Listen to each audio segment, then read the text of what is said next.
She sat there on the edge of her mattress, staring down at the wrinkles on the comforter now adorning the floor she woke up on. She had been blankly staring like that for at least an hour now. She hadn't even made coffee. Was all this really happening? Was Redamona Pruitt really dead? Was it because of her, somehow? She didn't want to think about it, but at the same time, she couldn't stop. She hadn't even read the letter that Redamona left for her. She wasn't even sure she ever would. A pair of young twins stood staring at her from the far corner of her apartment. They had been there off and on for upwards of 3 months, just staring at her.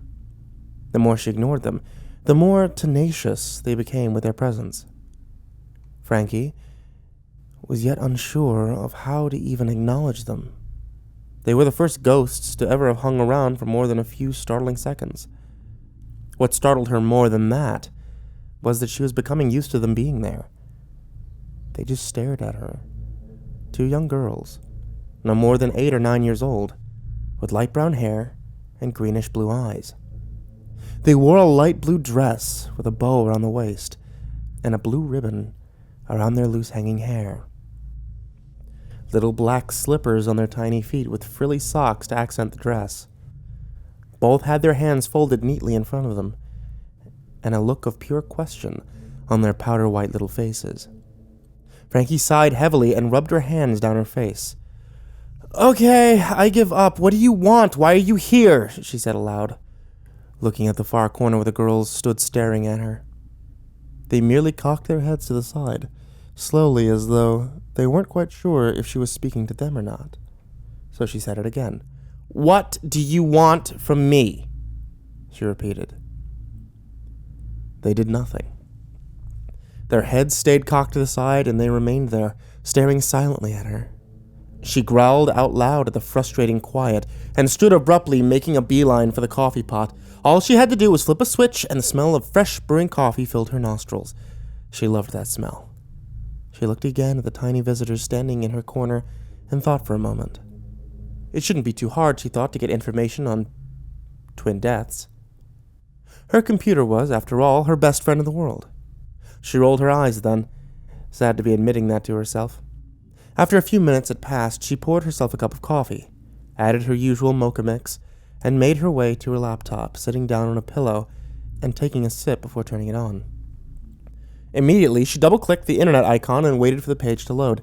She typed in twin deaths into her search engine and was astonished at the mass of results that she found there. 12,144,349 results found for twin deaths. She wanted to throw it across the room. She sighed heavily and looked across the room to her waiting and uninvited guests. Their heads still cocked to the side. They stood there, just staring at her. She took another sip of coffee. "Fine," she said, and returned her attention to her laptop screen. One by one, she checked the results of her search, finding nothing to match the girls haunting her apartment.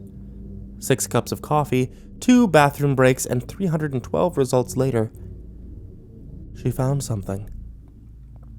Search for missing girls called off. Police have no new leads. The search for missing twins Heather and Marianne Ingram, age 8, is called off after 60 days of extensive searching. Spokane police say they are baffled and exhausted, but if the girls haven't been found by now, we're afraid they never will be. The girls are presumed dead, and a memorial service will be held Monday, March 12th, 1998.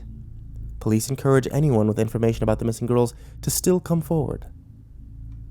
Frankie looked up and saw the 2 girls still sitting there, but they had a new look on their faces now.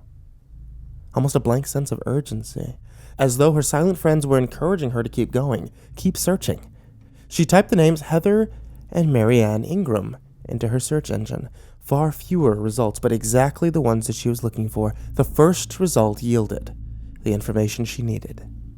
There was even a picture of the girl there, wearing the same blue dress, the same hair, even the same little shoes.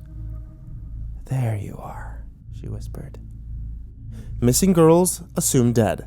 The search continues for twins Marianne and Heather Ingram, missing since Tuesday night. Parents Heather and Brendan Ingram say, "We had tucked the girls in after their bath at 9 o'clock. When we went back to check on them at 11, they were gone.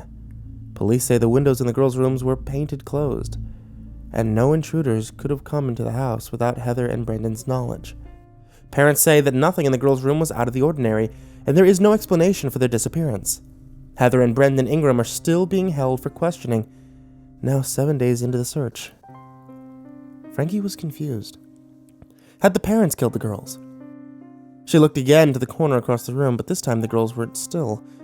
It was like a tape being played in reverse, but skipping frames. The movement was quick and jerky, and the girls seemed to be frightened now. Frankie was becoming frightened as well, but this time she was scared of what she was seeing.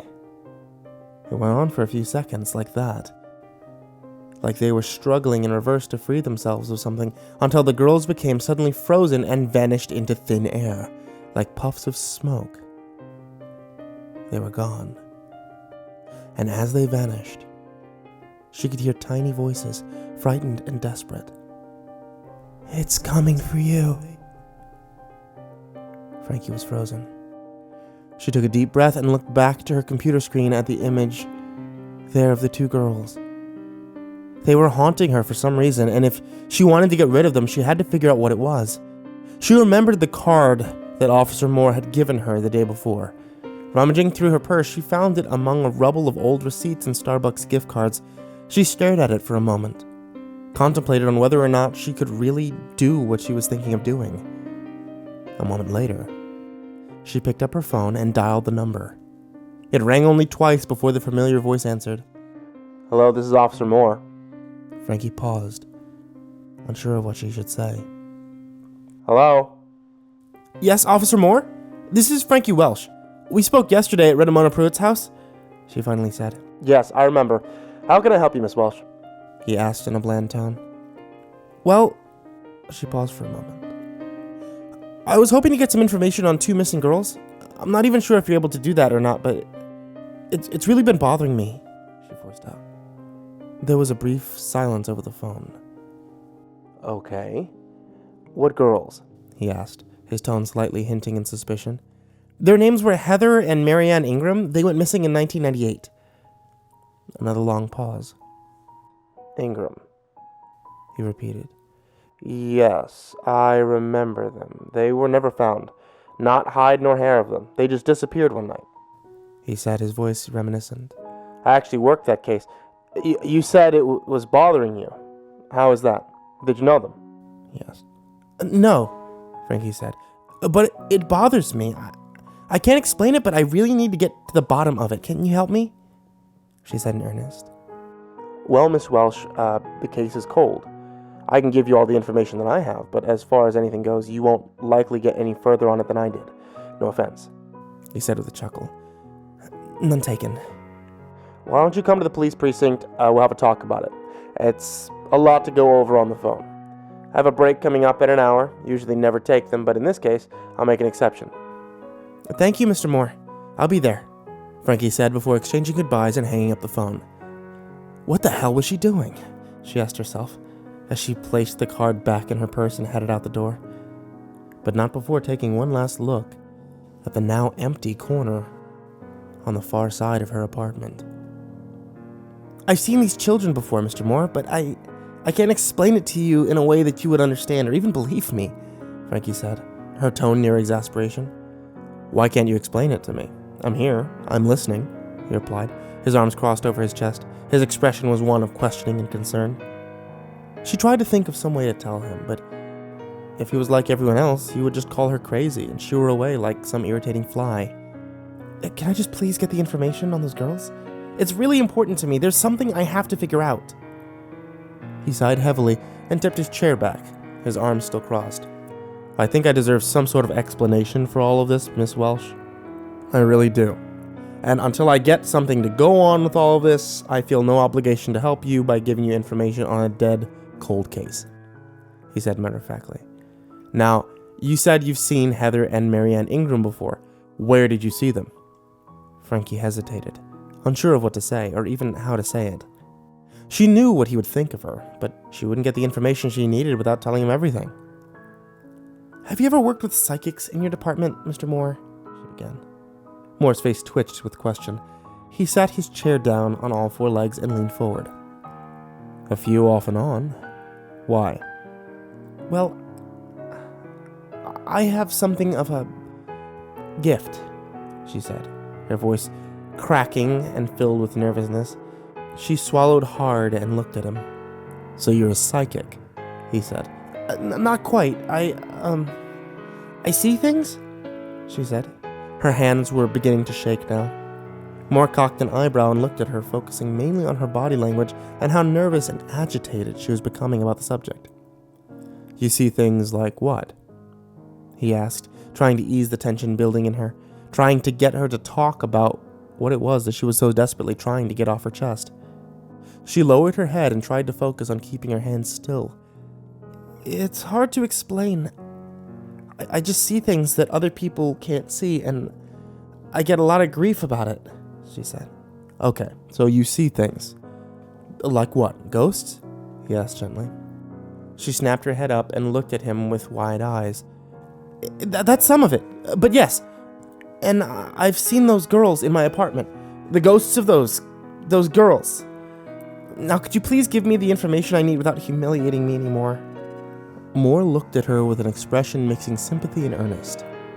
He didn't respond right away, but sat there, just looking at her like that. He wasn't sure whether he should believe her or follow his first instinct of locking her up in Shady Acres, or the rest of the crack-ups in this damn city. He decided to go undecided, but to help her. She wanted information on a cold case. She could have it. It had haunted him for years, and he was done with it. Hell, she could take the whole damn file for all he cared. He stood without saying anything and left the small office they sat in, not even a look to tell her of what it was that he was going to do next. He just got up and left. She scanned the room around her. Just what you would expect from a rundown precinct office. Brown faded paint, a few pictures of family dusted over from years of buildup, an old air conditioner sitting precariously in an open window, blue plastic stringers flying from it as though desperate to escape. The ceiling drooped in one corner from what looked like it had to be a leak some years back, with brown-orange stains adorning it, just the right amount of color to lend stability to her theory. The windows were cracked just above the bottom of the frame in a crescent shape. Like the chair he sat in had been tipped back just a bit far at one time. The computer sitting on his desk was so out of date, she could have used it as a child. And a small handheld television sat askew on the far corner, with a bent antenna and broken power knob. His coffee cup had a handle that had been glued back on, and stains on the inside from years and years of use. It read, Super Cop. Kinda cute, she thought. Something a child would give to their father or uncle. The door kicked open after a few moments, startling her. Moore started in the room with a box in his arms and plopped it down on his desk in front of her. Here it is. All the case files on Heather and Marianne Ingram, he said, winded. He stood there with a hand leaning on the corner of the desk, trying to catch his breath. Take it. Frankie stood and looked at the box before her, then looked at Officer Moore. I don't know how to thank you for this. It means so much to me, she said, placing a hand on his shoulder.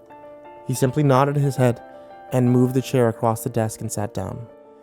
You'll let me know if you need anything, he said. It wasn't a request. It seemed to be a demand. Was he so concerned? I will. And thank you again, she said before picking up the box and looking at Moore for a moment. Why do you believe me when no one else does, Officer Moore? She asked him. He looked at her, his hands behind his head and his chair tipped back on two legs again. I never said I did, he began. But I wanted an explanation and you gave me one. She took a deep breath inward and sighed, lowering her eyes to the box in her arms. Thank you, Officer Moore, she repeated, as she walked out of his office.